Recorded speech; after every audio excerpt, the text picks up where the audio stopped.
Cuán grande es Él. Mi corazón entona esta canción. Cuán grande es Él, cuán grande es Él. Al recorrer los montes y los valles y ver las... Muy buenos días, hermanos amados. Dios les bendiga en esta mañana grandemente en esta nueva jornada, día miércoles ya 6 de septiembre. Amén. Cómo van pasando los días, cómo el tiempo va corriendo raudamente delante de nuestros ojos y vamos viendo que cada día más se acerca la venida de nuestro Señor Jesucristo a retirar su iglesia de la tierra. Los acontecimientos nos dicen cada día que la venida del Señor está cerca. Por tanto, como dice la Escritura, animaos los unos a los otros, exhortaos los unos a los otros. Saludamos a nuestro hermano Rodrigo Vázquez. Dios bendiga a nuestro hermano Rodrigo Vázquez, a Dios, y a su madre Yanés, a Dios le bendiga grandemente. Esperamos con la ayuda del Señor estar por allá el día de mañana, si Dios así lo permite. Junto a mi hermano Manuel Cárdenas. Dios bendiga a mi hermano Manuel Cárdenas también, que está en sintonía de nuestro programa, y nuestra amiga Sara Bertrán. Quisiéramos decirle hermana, pero bueno, es amiga todavía. Ella no todavía no toma la decisión.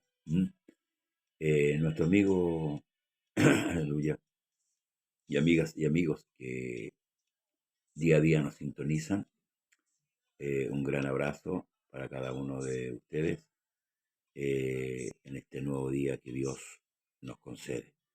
Saludamos también a nuestro amigo Germán Reyes. Dios le bendiga, amigo Germán. Y Dios sea glorificado también en su vida y en la vida de su familia. Amén. Esperando que Dios dé el entendimiento, ¿cierto?, de la palabra de Él, porque es importante que Dios nos dé ese entendimiento para entender su palabra. Muchas personas me dicen, yo leo la Biblia pero no la entiendo. Bueno, en cada oración pida a Dios que le dé el entendimiento. Amén. Que le otorgue la sabiduría para poder entender, porque esto no es humano, esto viene del cielo. La escritura no fue inspirada por los hombres, fue escrita por los hombres, pero fue inspirada por Dios. Inspiración es una revelación. Dios revela al hombre lo que Él quiere revelar. Amén. Y por tanto, muchas veces, si usted va, por ejemplo, al libro de Apocalipsis, es un libro que está lleno de simbología, ¿verdad? Hay algunos que dicen, no, me gusta el Apocalipsis porque me da miedo. No, creo que ese es uno de los libros maravillosos que la escritura tiene. Apocalipsis. Bien, vamos a nuestro, el día de ayer concluimos con la sublevación de Seba, ¿cierto? La muerte de Amasa. Y hoy día ocurre un evento que también le sucede en el gobierno de David. Y dice, hubo hambre en los días de David por 3 años consecutivos. Y David consultó al Señor, y el Señor le dijo, es por causa de Saúl y por aquella casa de sangre, por cuanto mató a los Gabaonitas. Gabaonitas, perdón. Entonces el rey llamó a los de Gabaonitas y les habló. Los Gabaonitas no eran de los hijos de Israel, sino del resto de los amorreos. Perdón, a los cuales los hijos de Israel habían hecho juramento. Pero Saúl había procurado matarlos en su celo por los hijos de Israel y de Judá. Dijo pues David a los Gabaonitas, ¿qué haré por vosotros o qué satisfacción os daré para que bendigáis la heredad del Señor? Dios bendiga a nuestro hermano Claudio Saavedra. Un abrazo, hermano Claudio. Dios le bendiga. Y los Gabaonitas le respondieron: no tenemos nosotros querella sobre plata ni sobre oro con Saúl y con su casa, ni queremos la que muera hombres de Israel. Y él les dijo: lo que vosotros dijereis haré. Ellos respondieron al rey: de aquel hombre que nos destruyó y que maquinó contra nosotros para exterminarnos sin dejar nada de nosotros en todo el territorio de Israel, désenos 7 varones de sus hijos, para que los ahorquemos delante del Señor en Gaba de Saúl. Y escogió del Señor, y el rey dijo: yo los daré. Y perdonó el rey a Mefiboseth, hijo de Jonatán, hijo de Saúl, por el juramento del Señor que hubo entre ellos, entre David y Jonatán, hijos de Saúl. ¿Qué pidieron ellos? 7 descendientes de Saúl, para vengar lo que Saúl hizo con este pueblo que vivía en paz, que vivía, que habían hecho un pacto con ellos. Sin embargo, Saúl, en su celo, en su maldad que había también concebido, eh, las arremetió contra este pueblo, que no eran israelitas, no, no,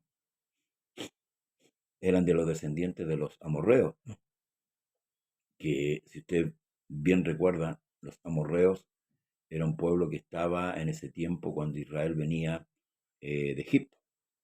Los amorreos, los eteos, el fereceo, el heveo, todos esos eran los pueblos, ¿cierto?, que estaban ahí habitando la tierra. ¿Mm? La maldad de ellos había sido consumada, Dios sacó a su pueblo de Israel y lo volvió a su tierra. Por eso hay para que usted sepa, por si usted no lo sabe, por supuesto, esa tierra que hoy día reclaman los palestinos, un pueblo que en el fondo ellos son los filisteos. Los palestinos son los mismos filisteos antiguos, son los descendientes de ellos. Y ellos reclaman esa tierra, ¿cierto? Hoy día hay una pugna mundialmente, nosotros la conocemos, ya, donde muchos países, sobre todo los países comunistas, ¿cierto?, que odian a Israel, quieren quitarle la tierra a Israel y instaurar allá la nación palestina. De hecho, ellos tienen una bandera y todo. Pero aquí podemos ver a través de la historia que esa tierra perteneció siempre a Israel. Dios se la dio a Jacob y a sus descendientes. Lo que pasó es que para que el pueblo se multiplicara, Dios introduce a Israel en Egipto, y luego que se lo promete a Abraham, diciendo que su descendencia iba a ser esclava por 400 años. Esto está en la Escritura. Y por eso que es imposible que le quiten esa tierra a Israel, porque se la dio Dios. Y esa tierra es de Israel. Y no se llama la tierra de Palestina, porque esa tierra es la tierra de Canaán. La tierra esa, un gobernador que odiaba a Israel, le colocó el nombre de una diosa filistea, Palestina. Pero la tierra es Canaán. Esa es la tierra que le fue otorgada a Israel. Ese es el nombre real. Entonces, es imposible que saquen a Israel, este es otro tema, por supuesto, que saquen a Israel de la tierra. Por eso nosotros vemos las luchas constantes, pero también vemos cómo se ha ido cumpliendo la profecía en favor de Israel. ¿Mm? Así que nosotros siempre nuestras oraciones deben ser por el pueblo hebreo, también por esa nación que es el pueblo escogido. Le guste a usted o no le guste, es el pueblo escogido de Dios. Dios hizo pacto con ellos trató al principio. Por eso que Jesús no viene a otra nación, o no viene a Sudamérica como los mormones argumentan, que Jesús entró en Sudamérica. No, no. Jesús viene a Israel, a los suyos, porque el pacto había sido hecho con ellos. Por eso que Pablo, por ahí en Corintios, dice: usted es desposado con otro, no con el que murió, sino con el que resucitó. Bueno, pero ese es otro tema. Hermanos amados. Entonces, este es descendiente de los amorreos, que eran de los pueblos que estaban ahí, los cuales Israel tuvo que lidiar con ellos, tuvo que pelear para sacarlos. Y Dios, por supuesto, influyó mucho en esto. Estos gabaonitas eran descendientes de ellos, pero los israelitas habían hecho pacto con ellos. Pero David no respetó ese pacto en su locura, porque Saúl, perdón, en su locura, en un estado de locura, Saúl hizo matar a los gamanitas. Entonces ellos estaban vino un hambre producto de esa maldad que había hecho Saúl y David quería reponer este asunto. Entonces ellos pidieron 7 hombres de los descendientes de Saúl para ahorcarlos, en venganza. Venganza, ellos querían cobrar su venganza.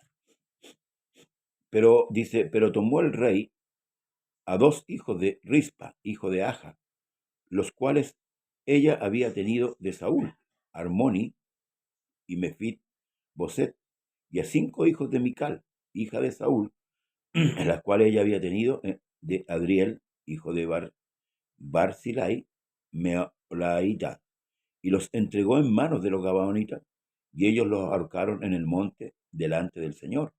Y así murieron juntos aquellos 7, los cuales fueron muertos en los primeros días de la siega, al comenzar la siega de la cebada.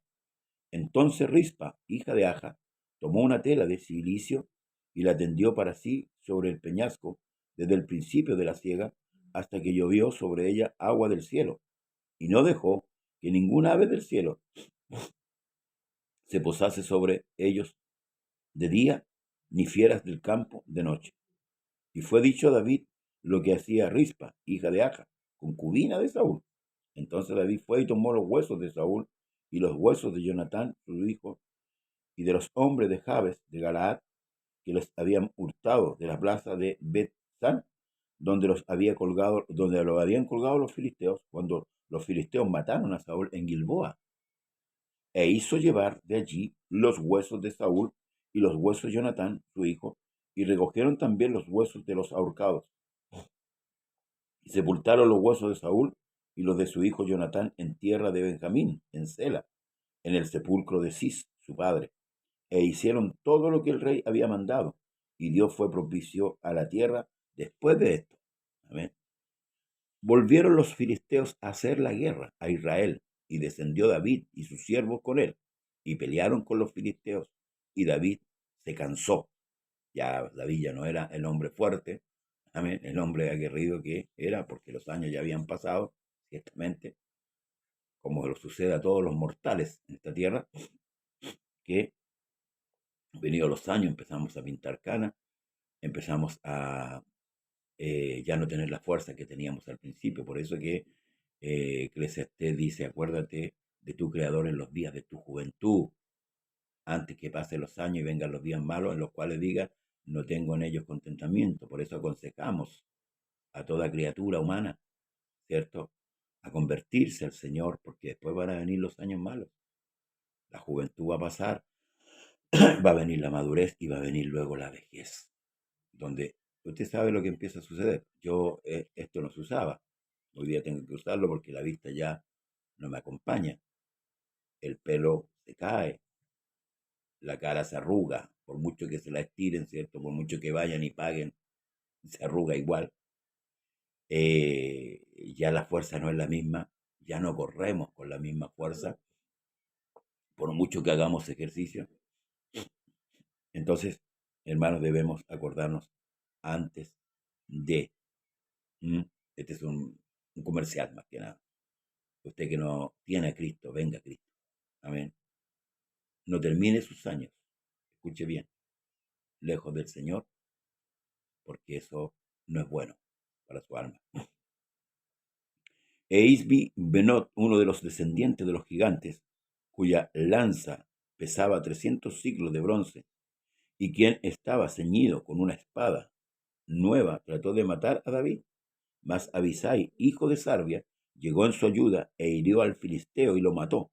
Entonces los hombres de David le juraron diciendo, nunca más de aquí en adelante saldrás con nosotros a la batalla, no sea que apagues la lámpara de Israel. Sí, ciertamente, el ungido, ¿verdad?, de Dios, tenía que estar vivo, porque se podía apagar la lámpara de Israel, ¿verdad? Y eso lo cuida. Dice, los hombres de David, dice, la otra segunda guerra hubo después en Gob contra los filisteos. Entonces Sibecai Usaíta mató a Sab, quien era uno de los descendientes de los gigantes. Ya van 3 gigantes muertos con Goliat, porque eran 5. Hubo otra guerra, perdón. Hubo otra guerra en Gob contra los filisteos, en la cual Elán, hijo de Jare, Oreín de Belén, mató a Goliat, Geteo. No era el mismo Goliat que mató David. El asta de cuya lanza era como el rodillo de un telar. Después hubo otra guerra en Gat, donde había un hombre de gran estatura, el cual tenía 12 dedos en las manos y otros 12 en los pies, 24 por todos, y también era descendiente de los gigantes. Este desafió a Israel y lo mató Jonatán, hijo de Simea, hermano de David. Estos 4 eran descendientes de los gigantes de Gat, los cuales cayeron por mano de David y por mano de sus siervos. Bueno, muchos de los predicadores, perdón, han utilizado esto, ¿cierto? Que cuando David se arrodilla, ¿cierto? Para tomar las 5 piedras del arroyo, perdón, para tomar las piedras del arroyo tomó 5 y con una sola mató al gigante, ¿cierto? Bueno, era porque muchos dicen que quedaban 4 gigantes todavía por morir, amén, que eran enemigos del pueblo de Israel. Ya estamos llegando en tiempo de la decadencia de David. La muerte se aproxima, David va a morir, por supuesto, y esto tiene una gran relevancia, hermanos amados, porque cuando Jesús vino, después que David muere, años después, los hombres de Israel, los que esperaban al Mesías, y cuando Cristo muere, quedaron confundidos, porque se supone que el Mesías, el descendiente de David, no iba a morir. Eso confundió su vida, porque ciertamente, claramente lo dice el apóstol Pablo, Dios confundió a los hebreos para que no recibiesen al Mesías y nosotros pudiéramos entrar, hermanos amados, por esa puerta, por esa abertura, por esa puerta estrecha que se llama Cristo, a la salvación. Hay muchas cosas con respecto a esto. David está en su tiempo de decadencia, ya la vejez lo está alcanzando, y después de David viene la sucesión, que es el rey Salomón, y donde empieza ya la decadencia del pueblo de Israel, donde se parte el reino y todo. La historia nos habla maravillosamente de lo que ahí sucede, y ahí después viene una sucesión de reyes del norte, del sur, pero también viene, hermanos amados, lo que sucede de la esclavitud de Israel, cuando Babilonia, ¿cierto?, hace posesión, y nunca más fue el reino de Israel, nunca más, hasta este día. Por eso la pregunta inquietante que hacen los discípulos cuando Jesús asciende: ¿restaurarás el reino a Israel en este tiempo? Todavía no. Nosotros sabemos por la Escritura. No gozamos, hermanos amados, con la palabra del Señor, que nos da siempre la ciencia, ¿cierto? La ciencia divina, el conocimiento. Y eso nos permite tener una seguridad de lo que estamos hablando. No estamos hablando, hermanos, cosas que no son. Estamos hablando cosas que sí son. Por eso nuestra seguridad.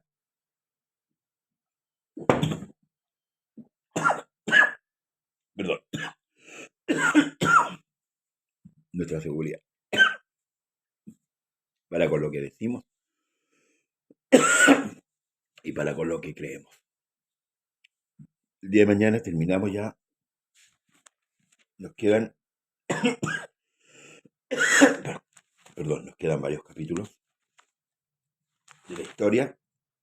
Ya nos quedan 3 capítulos para concluir esta historia del rey David, perdón. Se me fue el agua por el camino viejo, como dicen muchos. Amén. Que Dios les bendiga, hermanos amados. Comparte este video. Lo tenemos también en YouTube, si usted lo quiere buscar. ¿Cuál es la idea? Evangelizar a muchos. Darle a conocer la verdad de la palabra de Dios, y también darle a conocer el Evangelio de Cristo. Llueve sobre Santiago. Gracias, Señor, por esa lluvia. Y le invitamos, si tiene alguna oración, escríbanos. Aprovechemos este tiempo, hermano, Ayer escuchaba a un hermano muy amado, hermano Pedro, que también tiene un programa por la tarde, por la noche, al cual estoy invitado por misericordia, y él se quejaba de que en estos que gobiernan las redes le han cortado sus programas, qué sé yo, pero sí, si viene hermano, va a venir una ley, yo supongo que así como muchos países ya están persiguiendo el predicar el Evangelio, también llegará a Chile. Nosotros tenemos un gobierno comunista. Ustedes saben que un gobierno comunista no cree en Dios. Es peor que todos los gobiernos. Eso lo hemos visto a través de la historia. Un gobierno ateo. Y quizás muchos no se dieron cuenta, pasamos por dos gobiernos socialistas. Y poco a poco se ha ido hilando esto, hermanos amados. Pero esto es mundial. Esto es mundial porque tiene que prepararse el escenario para que el anticristo gobierne. Y nosotros como iglesia debemos estar preparados para la gran retirada que hará el Señor, aunque muchos hoy día se está predicando también, se está enseñando que la iglesia sí pasa por la tribulación. Eso se está enseñando, no lo estoy diciendo yo. Amén. Y así, diversidad de doctrinas que se han levantado dentro de la misma iglesia, predicadores que, perdonen la expresión, va a ser muy vulgar lo que voy a decir, predicadores que ni siquiera saben dónde están parados. Y se suben muchas veces a los púlpitos de las iglesias a proclamar cosas que no son, cosas que Dios no ha dicho. ¿Mm? Por ejemplo, el falso evangelio de la prosperidad. No está en la escritura. Dios le dio prosperidad a Israel. Ellos tienen la promesa terrenal. Ellos plantan una piedra y ganan plata vendiendo esas piedras después. Entonces tenemos que colocar las cosas en orden, las cosas en su lugar. Basta de emocionalidad y anhelemos lo espiritual. No lo místico, lo espiritual. Porque lo místico también se ha metido dentro de la iglesia. Y por eso que hacemos estos programas para ayudar en parte, hermanos amados, al conocimiento y incentivar a la iglesia, a usted, a leer la escritura, a leer la palabra y a salir a veces del desconocimiento.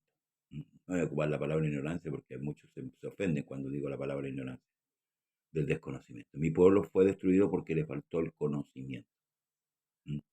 Y faltar el conocimiento es ignorar. Amén. Así que le animo a orar, le animo a leer la palabra y le animo a seguirnos y a compartir también este programa que es hecho con mucho amor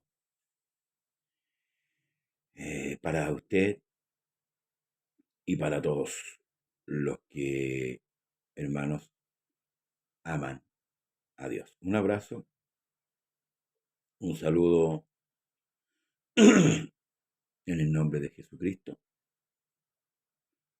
y le esperamos mañana, si Dios nos da la fuerza para seguir adelante.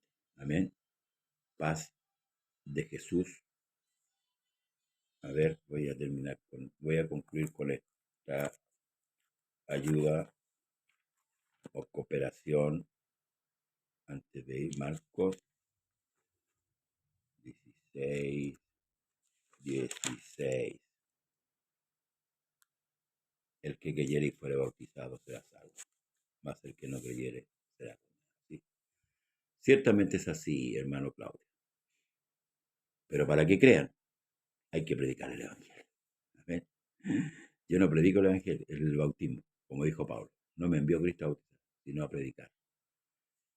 Y el Evangelio es lo que el hombre necesita. Vendrá el Espíritu Santo y convencerá a la criatura, porque así muchos se bautizan también hoy día. Pero muchos de los que se han bautizado lo hacen como un ritual. Hoy día están fuera. El Evangelio provoca arrepentimiento y la solicitud. Yo quiero que Dios me perdone mis pecados. Amén. Que Dios le bendiga, hermano Claudio. Un abrazo para usted y para todos los que están en sintonía. Amén. Paz de Jesús. y ya nos toca la hora de retirarnos a nuestro trabajo. Dios bendiga a nuestra hermana Carmen Varas. Un abrazo, hermana Carmen, para usted y para los suyos. Bendiciones. Hasta mañana, si Dios lo permite.